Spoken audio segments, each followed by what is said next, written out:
سے ایک عمل ہے کہ نبی اکرم صلی اللہ علیہ وسلم نے ارشاد فرمایا ان اللہ عز وجل یحب الحیی العفیف المتعفف، اللہ رب العزت پسند فرماتے ہیں، اللہ محبت فرماتے ہیں اس شخص سے جو زندگی حیا پر گزارے، پاک دامنی پر گزارے اور کسی کے سامنے ہاتھ نہ پھیلائے۔ امام بیہقی رحمۃ اللہ علیہ نے اس حدیث کو شعب الایمان میں نقل فرمایا ہے، تو اس میں آپ صلی اللہ علیہ وسلم نے اللہ رب العزت کا محبوب بندہ اسے قرار دیا جس میں 3 صفات ہوں۔ نمبر 1 الحییہ، وہ حیادار ہو، اس کی زندگی میں شرم و حیا ہو، پاک دامنی اور عفت ہو، وہ بے حیائی سے اپنے آپ کو بچاتا ہو۔ قرآن و سنت نے حیا پہ بڑا زور دیا ہے اور ایک مومن کی صفت حیا کو قرار دیا ہے۔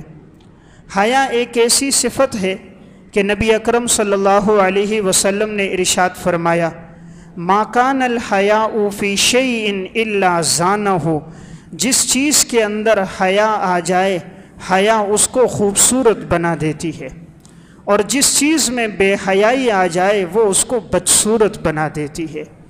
حیا سے چیز میں حسن آتا ہے، حیا سے چیز میں زینت پیدا ہوتی ہے۔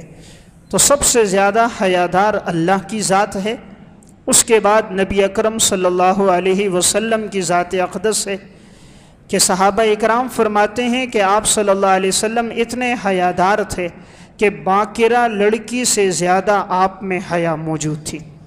اس لیے انسان کا جتنا تعلق اللہ سے مضبوط ہوتا ہے اتنا اس کی نگاہوں میں شرم و حیا آ جاتی، جتنا تعلق رب سے کمزور ہوتا ہے اتنی نگاہیں غلط دیکھتی ہیں، اتنا دماغ غلط سوچتا ہے، اتنے غلط خیالات اور تفکرات آتے ہیں۔ جتنا اللہ سے تعلق مضبوط ہوتا ہے تو انسان کی نگاہ اگر اٹھنا بھی چاہے تو اس کا ایمان اسے مجبور کر دیتا ہے کہ وہ اپنی نگاہوں کو جھکا دیتا ہے۔ ایمان کسے کہتے ہیں؟ نبی اکرم صلی اللہ علیہ وسلم نے فرمایا اذا سرت کا حسنتک وساءت کا سیئتک فانت مؤمن، جب تمہاری نیکی تمہیں خوش کر دے، تمہارا گناہ تمہیں بے چین اور بے قرار کر دے تو سمجھو تم مسلمان ہو۔ آپ صلی اللہ علیہ وسلم نے کیا فرمایا؟ جب نیکی تمہیں خوش کرے کہ تم نماز پڑھو، تلاوت کرو، ذکر اذکار کرو، تمہارا دل خوش ہو جائے، گناہ ہو جاؤ تو ایسا بے چین ہو جاؤ جس طرح مچھلی کو پانی سے نکالا جائے تو وہ تڑپتی رہتی ہے، بے چین ہوتی ہے۔ تو اگر زندگی میں ایسی بے چینی اللہ کی نافرمانی پر آ جائے فَأَنْتَ مُؤْمِنٌ، تم مسلمان ہو۔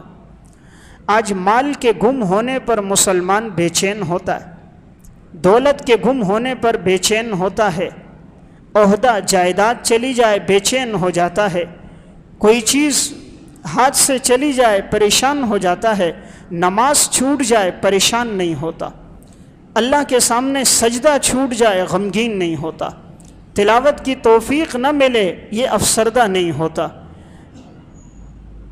آپ صلی اللہ علیہ وسلم کی اطاعت اور اتباع کی توفیق نہ ملے یہ پریشان نہیں ہوتا۔ سمجھنا چاہیے ہم نام کے مسلمان ہیں، جو دل سے مسلمان ہوتا ہے اس کی علامت یہ ہوتی ہے وہ گناہ پر بے چین ہو جاتا ہے۔ گناہ کسے کہتے ہیں؟ مل اسم، گناہ کیا ہے؟ نبی اکرم صلی اللہ علیہ وسلم نے فرمایا ما حاک فی صدرک وکرہت ان یطلع علیہ الناس، جو آپ کے دل میں کھٹکنے لگ جائے اور آپ ناپسند کرو کہ کوئی اس پر مطلع نہ ہو تو یہ گناہ ہے۔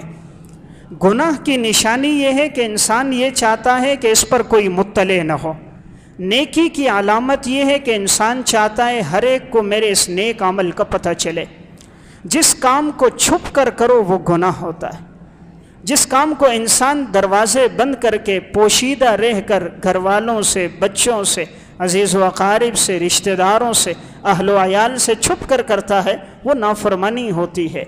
نیک عمل کو چھپ کر کرنے کی ضرورت نہیں پڑتی، اس لیے آپ نے فرمایا گناہ وہ ہے کہ تم یہ چاہو کہ کوئی اس پر مطلع نہ ہو تو سمجھنا کہ یہ گناہ ہے۔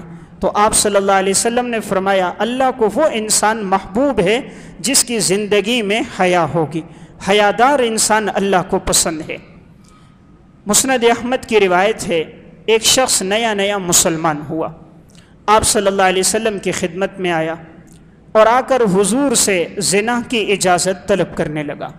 کہا یا رسول اللہ مجھے اس گناہ کی اجازت دے دیجیے۔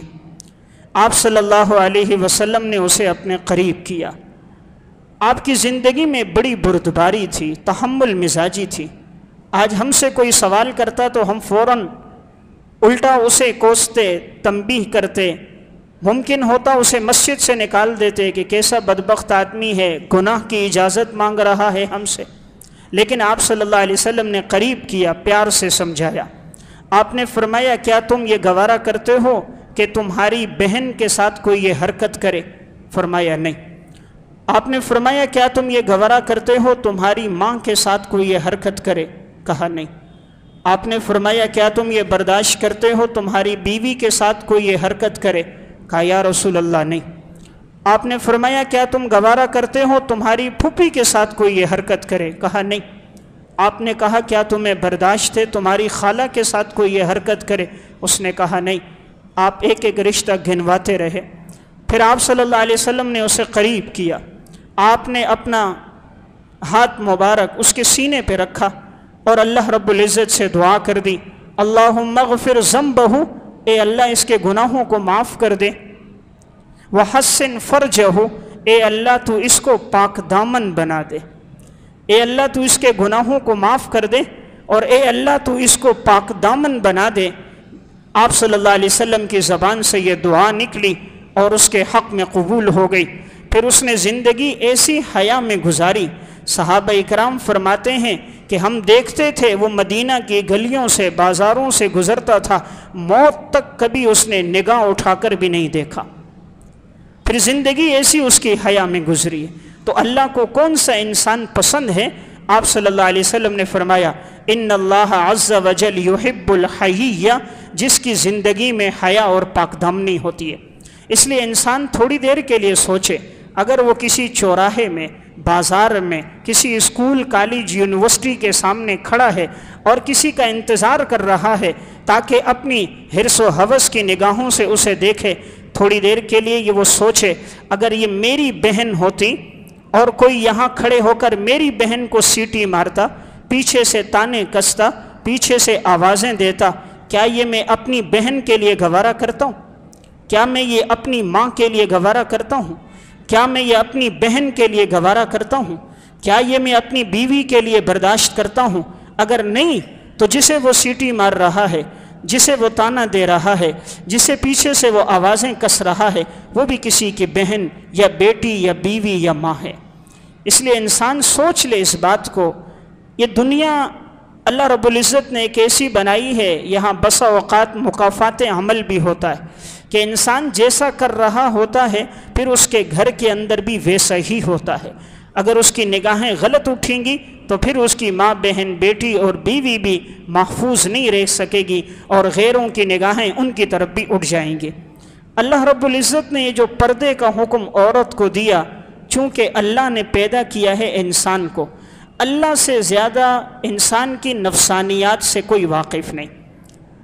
جو انسان جو چیز بناتا ہے وہ اس پہ سب سے زیادہ واقف ہوتا ہے۔ اللہ نے اپنے بندے کو بنایا، اللہ کو معلوم ہے اس بندے میں حرص ہے، اس بندے کی نگاہوں کے اندر شہوت ہے، یہ غلط نگاہوں سے دیکھتا ہے، اس لیے اللہ نے عورت کو حکم دیا وہ پردہ کرے۔ عورت کی پاک دامنی، سیفٹی اور حفاظت پردے میں ہے۔ بعض لوگ کہتے ہیں کہ علماء نے کہہ دیا، مولویوں نے کہہ دیا، نہیں، یہ اللہ رب العزت نے حکم دیا، عورت کی حفاظت اس میں رکھی ہے۔ ایک لڑکی نے اپنا واقعہ خود سنایا، اردو کی ایک کتاب ہے ناقابل فراموش سچے واقعات، اس میں اس نے واقعہ لکھا، جب میں کالج جاتی تھی تو نیم برہنہ میرا لباس ہوتا تھا، ایک باریک سا دوپٹہ میرے گلے میں ہوتا تھا، تو جب میں اسٹاپ تک پہنچتی تھی تو بہت سے لڑکے پیچھے ہوتے، مختلف آوازیں کس رہے ہوتے تھے، تو مجھے بڑی بے چینی اور بے قراری ہوتی کہ کب گاڑی آئے اور میں جلدی کالج پہنچوں۔ پھر جب میں وہاں جاتی تھوڑی سی حفاظت محسوس ہوتی، لیکن جب واپسی کا وقت ہوتا پھر بے چین ہو جاتی کہ وہاں اسٹاپ پہ اتروں گی، اسٹاپ سے جو گھر تک کا راستہ ہے اس راستے میں پھر کوئی نہ کھڑا ہو، کوئی آواز نہ دے، کوئی تانا پیچھے سے نہ دے۔ کہتے ہیں پھر جب گھر تک آتی تو راستے میں وہی لفنگے لڑکے کھڑے ہوتے، مختلف قسم کی آوازیں دے رہے ہوتے۔ یہ گھر میں داخل ہوئی، پسینہ ہی پسینہ تھا، جیسے ہی گھر پہنچی والدہ کے سامنے آئی تو ایک دم بے ہوش ہو کر گر گئی۔ ماں نے پانی پلایا، تھوڑی دیر بعد ہوش آیا، اتنے میں ہمسائے کی ایک عورت بھی آ گئی، وہ مکمل پردے کی حالت میں تھی۔ اس نے اسے برقعے میں دیکھا، پوچھا بیٹی کیا ہو گیا؟ کہا میں کالج جاتی ہوں تو مختلف لڑکے دیکھ رہے ہوتے ہیں، ان کی نگاہوں میں مجھے شہوت نظر آتی ہے۔ تو اس نے ایک نصیحت کی کہ بیٹی پردے کو اپناؤ، برقعے کو اپناؤ، تمہاری عزت اور آبرو محفوظ ہو جائے گی، تمہاری طرف کبھی نگاہ کوئی نہیں ڈالے گا۔ جس طرح ایک ریوڑ جا رہا ہو تو بھیڑیے اس پر حملہ کرتے ہیں، لیکن جب ریوڑ کے ساتھ محافظ موجود ہوتا ہے تو کوئی بھیڑیا حملے کے لیے نہیں آتا۔ عورت کے لیے حفاظت اللہ نے پردے میں رکھی۔ اس نے اگلے دن جب برقعہ اپنایا، پردہ پہنا، اب وہ جب جاتی تھی کوئی نگاہ اٹھا کر نہیں دیکھتا تھا، تو اس نے پھر خود یہ تحریر لکھی کہ اگر ماں بہن بیٹیاں چاہیں کہ پاک دامن رہیں، عزت اور آبرو کی زندگی میں رہیں، تو پردے کو اپنائیں۔ تو آپ صلی اللہ علیہ وسلم نے یہاں ارشاد فرمایا اللہ کو وہ انسان پسند ہے یحب الحیہ، جو حیا کی زندگی اختیار کرتا ہے، العفیفہ، عفیف کہتے ہیں پاک دامن رہتا ہے، اپنے دامن کو پاک رکھتا ہے، زنا نہیں کرتا، گناہ نہیں کرتا، اللہ کی نافرمانی نہیں کرتا۔ یہ پاک دامن انسان اللہ کو بہت پسند ہے۔ زنا ایک ایسا گناہ ہے جب انسان کر دیتا ہے بے چین ہو جاتا ہے، بے قرار ہو جاتا ہے، رفیق حیات کے دل سے اس کی محبت نکل جاتی ہے۔ مال لا کے دیتا ہے، دولت پیسہ ہر خواہش پوری کرتا ہے، لیکن بیوی کے دل میں محبت نہیں رہتی، اولاد کے دل سے والد کی محبت نکل جاتی ہے۔ زنا کا پہلا نقصان یہ ہوتا ہے کہ جو سگے رشتے ہوتے ہیں، خونی رشتے ہوتے ہیں، ان سے محبت چلی جاتی۔ نمبر 2، زانی انسان کے رزق سے برکت اٹھ جاتی ہے۔ چند دن گزرتے ہیں، کوئی حادثہ پیش آ جاتا ہے، کوئی چوری، کوئی ڈکیتی، کوئی واقعہ ایسا نمودار ہوتا ہے کہ رزق جتنا تھا وہ حلال کا رزق اس سے چلا جاتا ہے۔ زندگی بے چین اور پریشانی میں گزرتی ہے، پھر ہر آنے والے دن میں وہ بے قرار رہتا ہے، رات کو نیند اور سکون اسے نہیں ملتا۔ جب یہ حرکت کرتا ہے تو وہ منظر سامنے آتا ہے، وہ منظر بار بار آنکھوں کے سامنے رہتا ہے، جس سے یہ حرکت کی جائے تو زندگی میں کبھی یہ اس سے دوبارہ مل نہیں پاتا، نگاہ اٹھا کر بات نہیں کرتا۔ گناہ انسان کو ضرور رسوا کرتا ہے، یہ بات دل کی تختی پہ لکھ دیں، اللہ کی نافرمانی کر کے کوئی عزت نہیں پا سکتا، اللہ کی نافرمانی کر کے کوئی عروج نہیں پا سکتا، اور گناہ ایک وقت انسان کو ذلیل کرتا ہے۔ اللہ پہلی دفعہ مہلت دیتا ہے، اس لیے انسان پہلی دفعہ گناہ کرے تو پکڑا نہیں جاتا، چور پہلی چوری پہ عموماً نہیں پکڑا جاتا، زانی پہلے زنا پہ نہیں پکڑا جاتا، ہر گناہ پہ اللہ فوراً پکڑ نہیں کرتا کہ میرا بندہ یہ کہے کہ اے اللہ تو نے مجھے مہلت کیوں نہیں دی۔ لیکن جب انسان حد سے آگے بڑھنے لگتا ہے پھر اللہ اسے ایسا رسوا کر دیتا ہے کہ وہ یہ گناہ کرتا ہے، سب کے سامنے ذلیل ہو جاتا ہے، بیوی بچوں کو، رشتہ داروں کو، دوستوں کو پتہ چل جاتا ہے، وہ کسی کے سامنے آنکھ اٹھانے کے قابل نہیں ہوتا۔ دنیا میں سب سے بڑی نعمت عزت ہے، سب سے بڑا اعزاز عزت ہے، اور عزت ایک دفعہ ہاتھ سے چلی جائے یہ واپس لوٹ کر نہیں آتی۔ مال دولت پیسہ عہدہ سب ملیں گے، عزت نہیں ملے گی، اور انسان کسی کی نگاہوں سے ایک دفعہ گر جائے دوبارہ اس کی نگاہوں میں نہیں سنبھل پاتا، اس کا جو مقام اور مرتبہ ہوتا ہے دوبارہ اس کو نہیں مل پاتا۔ اس لیے آپ نے فرمایا اللہ کو وہ پسند ہے العفیف، جو پاک دامنی کی زندگی گزارے۔ علامہ ابن قیم رحمۃ اللہ علیہ نے روضۃ الطالبین و نزہۃ المشتاقین میں واقعہ لکھا، ایک نیک صالح انسان تھے، عبادت کر رہے تھے، بنی اسرائیل کے بزرگ تھے، اتنے میں ایک خاتون وہاں سے گزری، اللہ نے اس کو بڑا حسن و جمال دیا تھا، اس کو علاقے کے لوگوں نے آمادہ کیا تھا تم اس نیک آدمی کو، راہب کو کسی طرح اپنے فتنے میں مبتلا کر دو تو تمہیں منہ مانگی قیمت دیں گے۔ ہر دور میں ایسے لوگ ہوتے ہیں جو نیک لوگوں کو، صلحاء کو بدنام کرنا چاہتے ہیں۔ تو اب یہ عورت گئی، اور اس کے عبادت خانے میں پہنچی، وہ عبادت کر رہا تھا اور اس کے سامنے آ کر اپنے ناز و اندام کو ظاہر کیا، اپنے لباس اتارا اور اس کے سامنے آنے لگی اور اسے دعوت دینے لگی۔ تو اب اس شخص کے دل میں بھی جیسے ہی خواہش پیدا ہونے لگی، چونکہ ہر انسان کے ساتھ نفس ہے، شیطان ہے، تو سامنے دیا جل رہا تھا۔ تو اس راہب نے اپنے آپ کو مخاطب کر کے کہا، اے نفس، اگر تو یہ آگ برداشت کر سکتا ہے تو میں گناہ کرتا ہوں، اس لیے کہ جہنم کی آگ اس سے کہیں گنا سخت ہے۔ تو اس نے اپنی ایک انگلی آنکھ پہ رکھی، انگلی جل گئی۔ پھر دل میں خیال آنے لگا، پھر نفس کو کہا اگر تو یہ آگ برداشت کرتا ہے تو میں یہ گناہ کرتا ہوں۔ دوسری انگلی رکھی، تیسری رکھی، چوتھی رکھی۔ ابن قیم لکھتے ہیں وہ عورت دیکھ رہی تھی، اس نے کرتے کرتے اپنی 10 کی 10 انگلیاں دیے پر جلا دیں، اس سے برداشت نہ ہوا، اس عورت نے چیخ ماری، وہیں انتقال ہو گیا۔ وہی انتقال ہو گیا کہ کیسا انسان ہے، اپنے آپ کو گناہ سے بچانے کے لیے نفس میں خواہش پیدا ہو رہی ہے تو انگلیاں جلا ڈالی، لیکن اللہ کی نافرمانی کی طرف اس نے قدم نہیں اٹھایا۔ تو جب دل میں اللہ کا ڈر ہوتا ہے انسان نافرمانی نہیں کرتا۔ نافرمانی تب ہوتی ہے جب دل سے اللہ کا خوف نکل جاتا ہے۔ آج کوئی 10,000 روپے تنخواہ دے، اس کی نافرمانی نہیں کرتا۔ اگر کوئی 500 روپے دیہڑی دے، اس کی نافرمانی نہیں کرتا۔ رب السماوات والارض کی انسان نافرمانی کرتا ہے۔ اگر وہ اللہ چاہے تو جن نگاہوں نے غلط دیکھا تھا، صبح اٹھے تو اللہ نگاہوں سے بینائی چھین لے، لیکن وہ کتنا غفور الرحیم ہے، بینائی نہیں چھینتا۔ جن کانوں نے غلط سنا تھا، ساری رات گانوں میں گزر گئی، اگر وہ رب چاہتا تو کانوں کی شنوائی چھین لیتا، لیکن وہ رب کتنا غفور الرحیم ہے، نہیں چھینتا۔ آج 2 مہینے بجلی کا بل نہ بھرو، 3 مہینے نہ بھرو، 4تھے مہینے آ کے تار کاٹ دیتے ہیں۔ رب نے کبھی آنکھ کی تار نہیں کاٹی کہ 30 سال گزر گئے تو اس آنکھ سے نافرمانی کر رہا ہے، 40 سال گزر گئے زندگی، حی علی الصلاۃ کی صدا لگتی ہے تو سن کے مسجد نہیں آتا، اور تو کہتا ہے میری روح کو غذا جو ملتی ہے گانے سے ملتی ہے۔ آج کا نادان کہتا ہے گانے میں روح کی غذا نہیں، قرآن میں روح کی غذا، اللہ کے ذکر میں روح کی غذا۔ اللہ تعالیٰ نے انسان کی تازگی کو، انسان کی حیا کو جو رکھا ہے وہ اپنے ذکر میں رکھا ہے۔ یہ دل اللہ نے بنایا، یہ دل رب نے بنایا، اور رب نے اس دل کا سکون اپنی یاد میں رکھا ہے۔ اس دل کو سکون کسی اور چیز سے نہیں مل سکتا۔ جس رب نے بنایا ہے اس نے اس کے سکون کی وجہ بتا دی کہ اس کا سکون چاہیے تو تم مجھے یاد رکھو۔ آج دیکھیں گنے میں رس ہے، کہتے ہیں گنے کا رس پیتے ہیں، اس میں رس بہت زیادہ۔ جس رب نے گنے میں رس ڈالا، جس رب نے گڑ کو میٹھا کیا، تو جو اس کو میٹھا کرنے والا ہے اس رب کے نام میں کتنی مٹھاس ہوگی۔ تو کبھی مٹھاس سے نام تو لیا ہوتا، کبھی محبت اور عقیدت سے اس رب کو پکارا تو ہوتا۔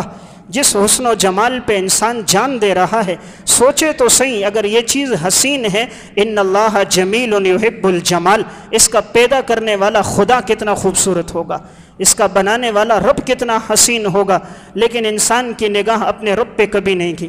وہ بے قرار اور حصی چیزوں میں پڑا رہا، مال دولت، حرص و ہوس، عورت کے پیچھے زندگی گزار لی، عشق مجازی میں تڑپ تڑپ کے مرا، اسے عشق حقیقی نہ ہوا۔ اللہ کی ذات سے محبت ہو جاتی جیسے حضرات انبیاء اور صلحاء کو محبت تھی۔ اللہ سے جس کو محبت ہو جائے اللہ اس کو عزت دیتا ہے۔ جو اللہ کے دین کے ساتھ لگ جائے، اللہ کا فرما بردار بن جائے، اللہ تعالیٰ اس کو بے چین نہیں کرتا، اللہ اسے رسوا نہیں کرتا، اس کے ہاتھ دوسروں کے سامنے نہیں پھیلتے، اس کی پیشانیاں دوسروں کے سامنے نہیں رگڑتی، اللہ اسے عروج دیتا ہے۔ ہر آنے والے دن میں اللہ لوگوں کے دلوں میں اس کی محبت ڈال دیتا ہے۔ تو اللہ کو جو انسان پسند ہے، ایک کون ہے؟ ان اللہ یحب الحییّ، حیا کی زندگی گزارے، العفیف، پاک دامن رہے کہ اس کے دامن پہ کوئی دھبا نہ ہو، المتعفف، اور کسی کے سامنے ہاتھ نہ پھیلائے۔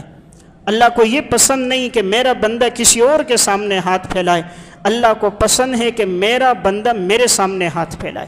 اور انسان جب بھی اللہ سے مانگتا ہے، اللہ کبھی خالی ہاتھ نہیں لوٹاتا، کبھی رو کے مانگا تو ہوتا، کبھی 2 رکعت صلاۃ الحاجت پڑھ کے ہم اللہ سے گڑ گڑاتے تو صحیح۔ جس رب کے ہاتھ میں زمین اور آسمان کے سارے خزانے کی کنجیاں ہیں، زمین آسمان کا مالک اور بادشاہ ہے، کبھی اس سے مانگیں تو صحیح۔ وہ اللہ تعالیٰ کبھی انسان کو خالی ہاتھ نہیں لوٹاتا۔ اردو کی اسی کتاب ناقابل فراموش سچے واقعات میں انہوں نے ایک ٹیکسی ڈرائیور کا واقعہ لکھا.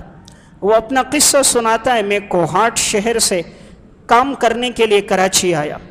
کہتے ہیں کام تلاش کرتا رہا, کام نہ ملا, تو میرے پاس رقم تھی. میں نے سوچا ٹیکسی خرید لیتا ہوں, اس میں اللہ تعالیٰ رزق میں برکت دے گا, گزر بسر ہوتا رہے گا. کہتے ہیں میں نے ٹیکسی خرید لی. اب ٹیکسی چلاتا تھا, چند مہینے گزرے تھے, گھر سے خط آیا. تو اس خط میں بیٹے کی فرمائش تھی کہ ابو جی میرے لیے سیکل خرید کر بھیجو. اب یہ والد کہتا ہے میں نے سوچا بیٹے نے پہلی دفعہ فرمائش کی ہے, میں اس کے لیے خریدوں, لیکن جتنا نفع ہوتا تھا مشکل سے میرا یہاں گزارا ہوتا, جو بچت ہوتی میں بھیج دیتا, باقی رقم بچتی نہیں تھی. لیکن میں نے سوچا جس طرح بھی کروں اپنے بیٹے کے لیے سیکل خرید کے بھیجوں گا. کہتے ہیں میں نے پیسے جمع کر دیے, لیکن چند ایام گزرے, اچانک ٹیکسی کے اندر انجن میں کام نکل آیا. جتنے پیسے جمع تھے وہ بھی لگ گئے, اور مجھے کئی گنا قرضہ بھی لینا پڑا, تب جا کر میری وہ گاڑی ٹھیک ہوئی. اب میں پریشان تو ہوا, لیکن میں اللہ کے فیصلے پہ راضی تھا کہ اللہ جو کام کرتا ہے اس میں مومن کے لیے خیر ہوتی ہے. پھر کہتے ہیں میں اب دن رات چلاتا رہتا, کسی طرح قرضے کی ادائیگی ہو جائے. چند ماہ گزرے, پھر مجھے گھر سے خط آیا کہ والدہ بہت زیادہ بیمار ہیں اور ڈاکٹر نے کہا ہے ان کا آپریشن کرانا ہے, اور آپریشن پہ 12,000 روپے کا خرچہ ہے. یہ آج سے کئی سال پہلے کا واقعہ ہے. تو اب کہتے ہیں 12,000 کی رقم اس دور میں ایک بڑی رقم تھی. اب سوچنے لگا اتنا قرضہ پہلے سے موجود ہے, 12,000 کا قرضہ لوں تو کس سے لوں, کون مجھے قرضہ دے گا. تو کہتے ہیں میں سوچ رہا تھا, اتنے میں ظہر کی نماز کا وقت تھا.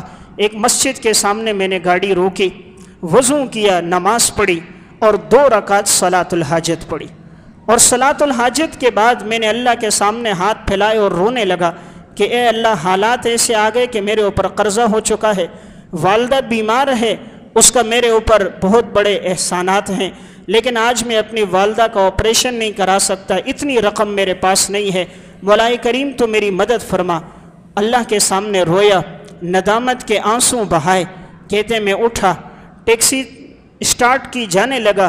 اسٹاپ تک پہنچا تھا, دیکھا کہ ایک غیر مسلم انگریز تھا. تو اس نے مجھے اشارہ کیا, میں نے گاڑی روکی تو اس نے مجھے اشارہ کیا کہ میں نے ایئرپورٹ جانا ہے. تو میں سمجھ گیا, تو میں نے اسے پیچھے بیٹھا دیا. کہاں اسے اردو صحیح نہیں آتی تھی, اٹک اٹک کے بولتا تھا. تو اس نے مجھے یہ کہا کہ مجھے ایئرپورٹ جلدی پہنچنا ہے, فلیٹ کا وقت قریب ہے, تم جلدی سے گاڑی لے کر جاؤ. یہ شخص کہتا ہے میں ٹیکسی تیزی میں چلاتا رہا اور میں نے اسے ایئرپورٹ پہنچا دیا. جیسے پہنچا وہ وقت سے پہلے پہنچنے پر بڑا خوش ہوا. اس نے اپنے جیب سے ڈالر نکالے, دونوں جیبوں میں جتنے ڈالر تھے مجھے دے دیے. کہا تمہاری مہربانی, تم نے مجھے وقت پہ پہنچایا. کہتے ہیں وہ چلا گیا, میں نے وہی ڈالر لیے, وہاں پہ پہنچا کہ پتہ کروں اس کی کتنی رقم بنتی ہے. جب میں وہاں گیا تو انہوں نے دیکھے تو مجھے بتایا کہ اس کی مالیت 34,000 روپے بنتی ہے. 34,000 اس دور کی ایک بڑی رقم تھی.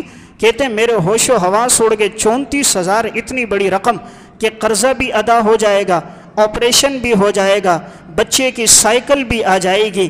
اسی ٹائم کہتے ہیں میں نے رقم جیب میں ڈالی, ایئرپورٹ کی مسجد میں گیا, پھر وضو کیا, 2 رکعت نماز پڑھی اور 2 رکعت شکرانے کے نفل ادا کیے کہ اے اللہ تو کتنا قدردان ہے. 2 رکعت نماز پہلی دفعہ پڑھی, 2 ندامت کے آنسو بہائے, تو نے میرے ماضی کا سارا قرضہ چکا دیا. تو کبھی اللہ کے سامنے انسان آنسو تو بہائے, کبھی اللہ کے سامنے گھڑ گھڑائے تو صحیح. اللہ رب العزت کی ذات بڑی قدردان ہے. تو اللہ تعالیٰ کو وہ انسان پسند ہے متعفف, جو کسی کے سامنے ہاتھ نہ پھیلائے, اللہ سے